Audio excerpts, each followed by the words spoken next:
Hey gang, Blake's and Bounds from Studio G, or just outside of. And we should be honest with people. We don't schedule something to shoot every week. We shoot it whenever the heck we want. Exactly. And today we have nothing to do, and it's not raining at the end of February, and it's got mostly cloudy and 55. It's a decent day. It's a nice day, yeah. That's why we're back outside. We've shot a few shows just outside the garage. But of course, vitamin R. Yeah, why not? Cheers, everybody. So the topic today, Dennis, has to do with your family and specifically your dad. We're going to talk about a historic photo. Why don't you pick it up from there? Where should we start? Well, you've seen the photo in the hallway. Exactly. You'll probably take a picture of it. My dad's like this. He taught defensive tactics and firearms at Quantico, Virginia, at the FBI Academy. He was an FBI agent for many, many years. His crowning glory was to be part of the group that brought James Earl Ray to prison. And that, of course, is the killer of Martin Luther King. Right. Yeah. King was killed in April of 1968. And then Ray had fled the country and was finally captured, I think 2 months later, in England. Yep. And it was one Saturday. I remember this clear as day. My dad was downstairs, phone rang, he answered it, he came upstairs, and he was kind of, not necessarily an ashen look, but he was jacked up for some reason. He says, they want to send me to England with another guy to bring James Earl Ray back to the United States. It's amazing. Yeah. So talk about a phone call. He prepared, packed his bag, and I can't remember if my mom drove him to Andrews Air Force Base, and they took off in a Navy jet. He and another agent. My dad was stood 6'4", probably weighed about 220, 230 at the time. Yeah. And the guy he went with was about 6'9", 280. So they sent two big FBI agents to London to bring Ray back. Wow. Of course, at the time, there were extradition problems with Ray. He was fighting it, didn't want to come back to the United States. So my dad, I think he spent about a week and a half in London being wined and dined by Scotland Yard. Right. So he enjoyed his visit to England. Yeah. In the meantime, his dad got sick, and he had to fly back to the States. Okay. So finally, when the extradition problems were ironed out and Ray was brought back to the United States, my father and the sheriff of Shelby County, which is Memphis, Tennessee, met the airplane at the airport and then accompanied him in motorcade to the jail. And there we refer to the famous picture of Ray. He's manacled, his face is down, and there's a guy to the side. You always saw his picture. That, I guess, was the sheriff of Shelby County. And for years, they cut off the guy to the other side of Ray. It is. I don't really understand why they ever did that, but you're right. In those, a lot of times it was hard to find. They wanted to protect the identity of the FBI agents. I guess so. Yeah. So finally, when everything was declassified, that the big picture came out, and that was my dad.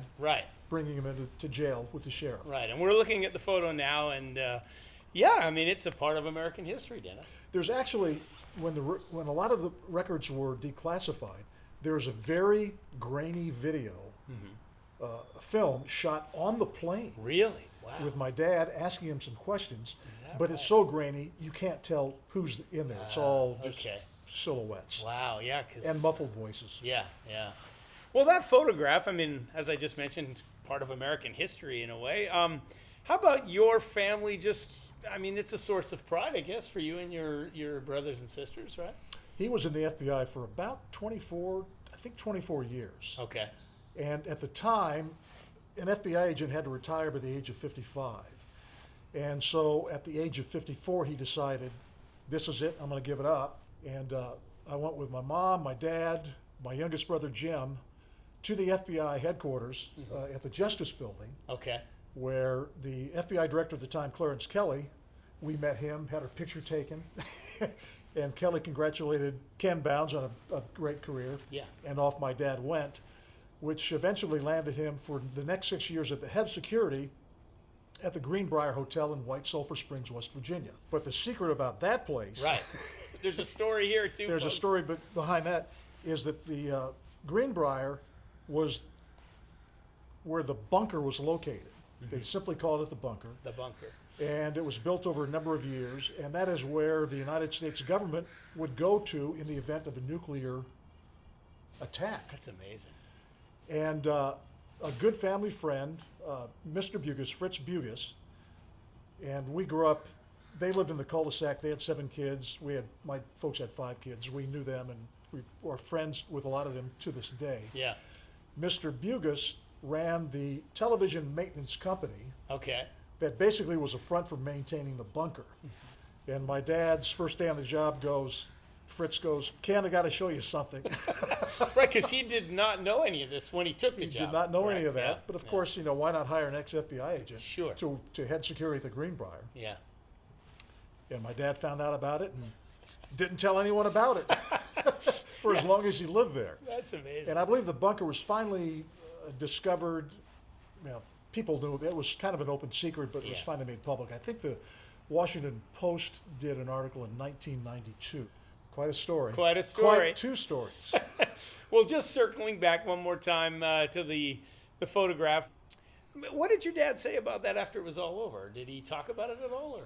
Oh, I wish I could remember any discussions we had about it. I think we just asked him about it. He thought it was, first off, he enjoyed, being entertained by the law enforcement people in England for Yeah. 11 days. Sure. But then for him, it was a job, and a job that he did well. He knew exactly what to do. He taught defensive tactics Right. for many years, so you don't mess with him. Right. And his kids never messed with him either. No. No, the family's had utmost respect for Ken Bounds. Yes. Thank you, Dad. Yeah. Well, to wrap it up, I only got to meet your dad in the last few years that he was alive, but what a nice man. I was meeting him in those later golden years when he was Right. pretty mellowed out kind of guy, but I sure enjoyed my conversations with him. He certainly would share stuff if you asked him, and it was a pleasure to be around him. And March 5th would have marked his 100th birthday. Wow. Is that right? Yes, so. Wow. Bounds men do not live to be 100 years old, so Yeah. I don't expect to reach that milestone.